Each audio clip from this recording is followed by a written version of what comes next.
Hello, my friends. This is September 25th. This is End Times Analysis. I'm Pastor Jeff. Get a cup of coffee, take a seat, and let us reason together. We are continuing with our study of Ezekiel 38. Now we're up to Ezekiel 38:22, and let me read it for you.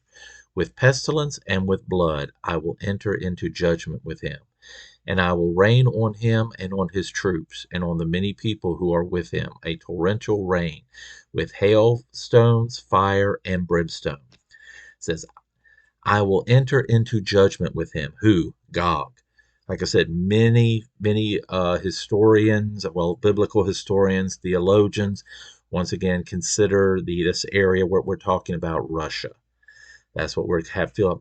And these judgments against Gog are consistent with covenant curses. The curse of the plague in Deuteronomy, I think 32:24, bloodshed, Deuteronomy 32:42, floods, Genesis 6, hail, fire, and brimstones, Joshua 10 and 11. But there's also another thing we need to talk about when we're talking about hail, fire, and brimstone, or hail. This is Job 38:22. And I'm reading from the King James Version. Have you entered into the treasury of snow, or seen the treasury of hail? New American Standard. Have you entered the storehouses of the snow, and have you seen the storehouses of hail? Now, if you go on a little bit later on, it'll say that I have reserved for the last days. So God has been creating or had this hail stored up for times that He's needed it for millennium, for so long that He has been preparing for this. Everyone knows that God is not caught by a surprise. All right, the defeat of Gog by the natural elements. This just highlights God's role as creator and governor of nature. He created it, he established it, he can use it. The destruction is also reminiscent of the destruction of Sodom and Gomorrah. If you look at it, fire and brimstone. Also, if you look at the battles that Joshua fought, once again, we see hail, we see other things. Well, we got to think about here. Many, this is what I said, I will include individuals who disagree with me. That's fine. I have no problem. That is what used to be called academic discussion, where one person would have one point of view and one person would have another point of view, and no one got canceled because of it. No one got uh, lost their jobs or humiliated because of it. You were allowed to have different points of view. And many individuals, said historians, biblical historians, theologians, feel that this could be some of the things in the last 7 years of tribulation. I don't think so. I don't think so. I have said it in other videos and other things why I don't think so. Because it just would seem to be like you are going to be burning uh, these weapons of war we talked about before into the millennial reign. I just don't think so. You will have to do that. It seems like this happens before. We talked about Psalm 80, Psalm 83, where the Lot coalition. Now this is a coalition that comes afterwards. Now these two wars would be perfect precursors to the rise of the man of sin. Everyone sees wars, everybody sees things, and all of a sudden someone steps up and says, I have all the answers. I have everything you need. I can bring peace. I can bring prosperity. I can bring peace, safety. All you have to do is give me the power to do it. Think about it, you have just gone through two major wars. You have seen things that you cannot believe, and you know it's the hand of God that's working. I wonder how the news media is going to spin this, but you know it. And then all of a sudden, when everything seems darkest, everything seems like it's spinning out of control, a person stands up and says, I have the answers to your problems. Who wouldn't give them what they want? Okay, you want my rights, you want my freedom. Well, I want to live. I don't want to die. So here's all the stuff that we consider so sacred. It'll be easy, it'll be much easier to turn over once people have gone through these cataclysmic wars. So as we go, and you're seeing it, what are we seeing? The Gog paradigm. The Gog paradigm that went in with such arrogance, with such bravado, you might say. Then all of a sudden, everything turned around. God's judgment. God shows up. He brings forth his judgment. He brings forth the hail. He brings forth fire and brimstone. We read before he brought forth an earthquake.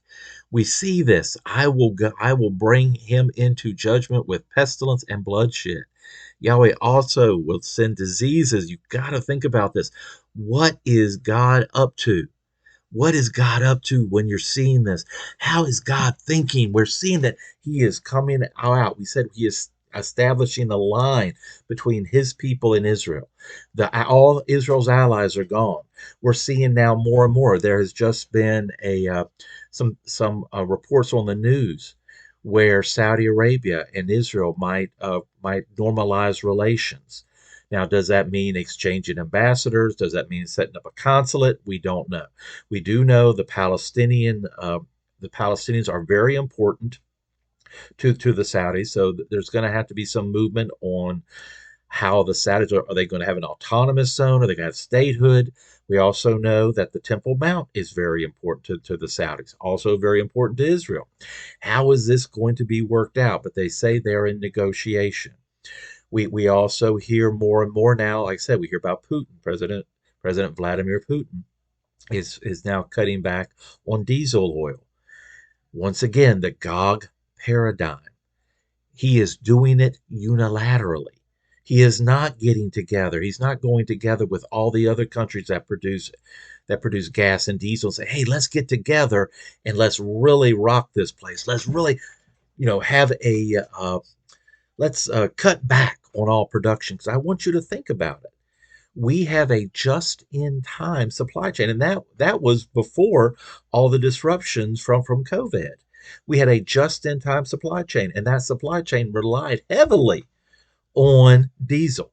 The Gog paradigm would get together with other countries that produce diesel and say, okay, what we're going to do is we're going to form a coalition. We're going to form a mini OPEC or an OPEC within OPEC from all the diesel producers, and we're going to drop it down. Vladimir Putin is not doing that. Once again, he is acting unilaterally. When he had his summit with Kim Jong Un, the president, the general secretary of the Communist Party of North Korea, he went out of his way to say, hey, Kim's not giving us any weapons. Once again, when dealing with Iran, you're hearing over and over that Iran's not supplying us weapons. We're supplying all the ones we need. We are us against the world. That is a typical Russian paradigm. Russia has always considered itself us against the world. They believe they saved Western civilization under the Tartars. The land was just so big the Tartars could not, or the Mongols could not move into Europe. They considered themselves the third Rome. Of course, Western Rome, Byzantium, Constantinople, and then of course Moscow, St. Petersburg. Peter the Great kind of moved it up, but they consider themselves the third Rome. They have always considered themselves that. They stood alone when Napoleon came in, and then of course with a coalition, they were moving their troops into Europe. What we're seeing now is the usual Russian paradigm. We are standing alone against the world. Even in World War II, Stalin many times made speeches where it was the Soviet Union standing against the onslaught of the Nazis as they rushed through the Russian steppes into Stalingrad and into the Caucasus, trying to secure Russian oil. That's what they needed. When people ask what caused the Nazis to really lose the World War II, lack of oil.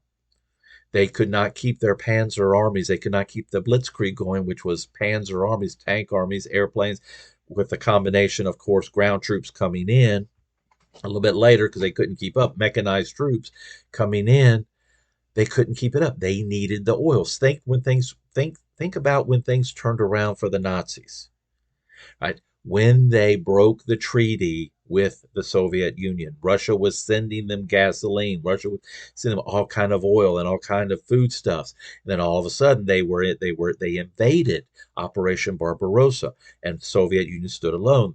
The British and the Americans could have sat back and said, hey, we're going to let Germany do this. But no, Franklin Roosevelt reached out to Comrade Stalin. Churchill reached out to Comrade Stalin. I think Churchill called him the Generalissimo.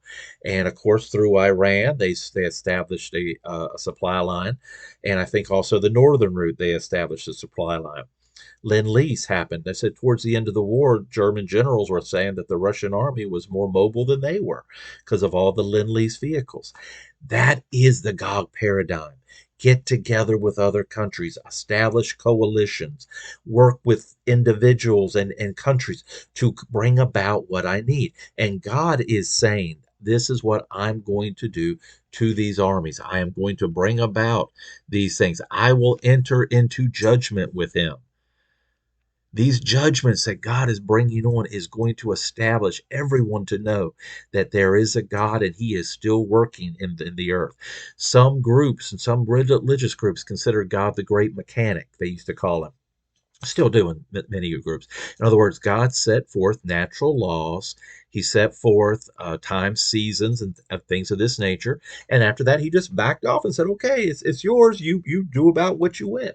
The great mechanic theory. God put everything in place and then hands off. That's it. I'm done. No, God is still active and working in the earth today.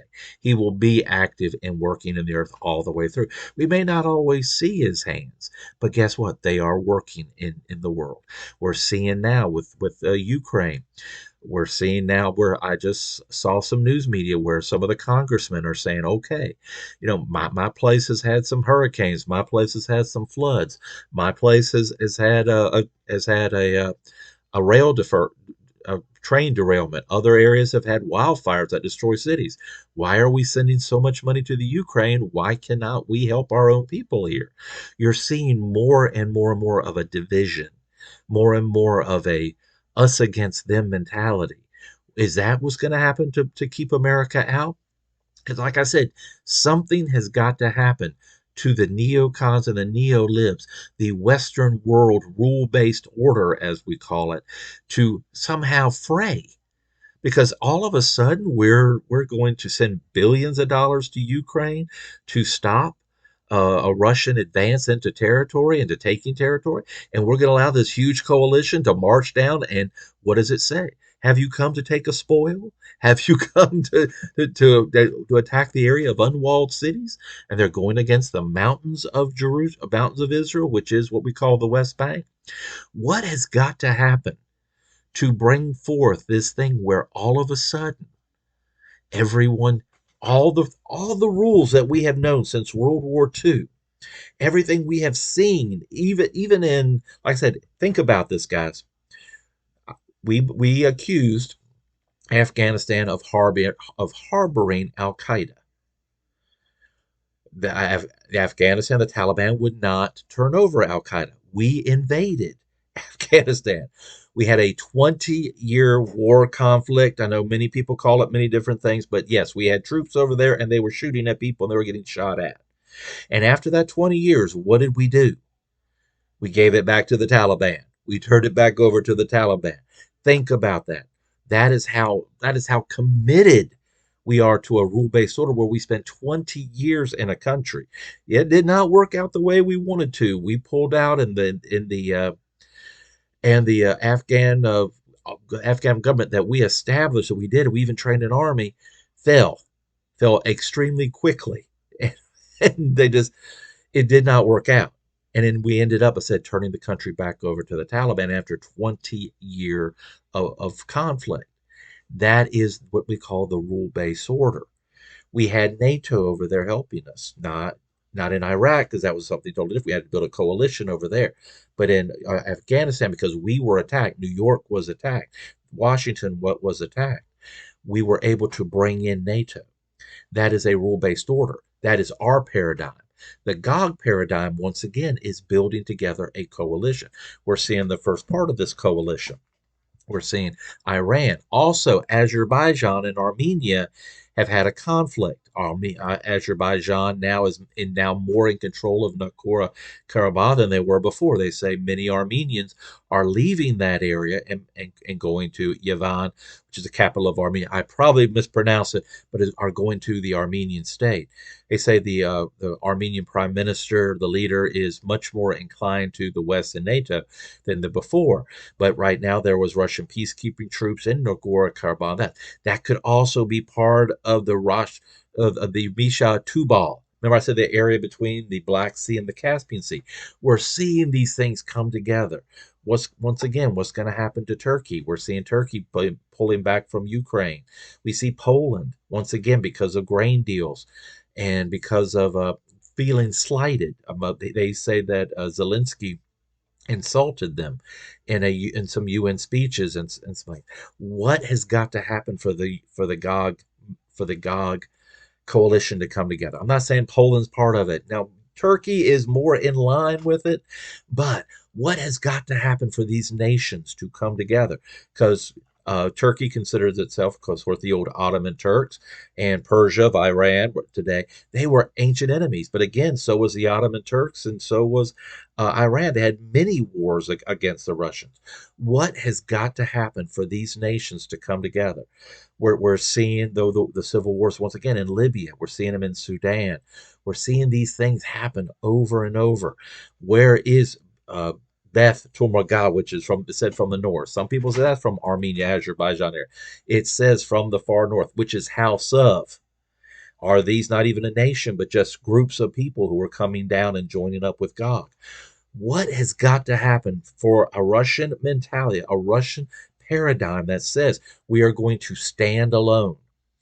We talked about it before. Russia has had alliances before, has not worked out. Russia helped Austria in 1848, putting down the Hungarians. They expected the Austrians to help them in the Crimea War. Didn't happen. Once again, Austria, Prussia, they expected other Western countries to come to their aid in the Russo-Japanese War. Did not happen. Against other times when, Bismarck, there were times when it looked like they were going to come, and Bismarck, through the concert of Europe, through the concert of powers, was able to work out peace deals and work out things. What has got to happen to all of a sudden change this country that has stood alone, that has prided itself on standing alone, to start looking for coalition, to build its own coalition, to build its own, basically NATO, to build its own? I said, is this going to be a group within BRICS that comes out?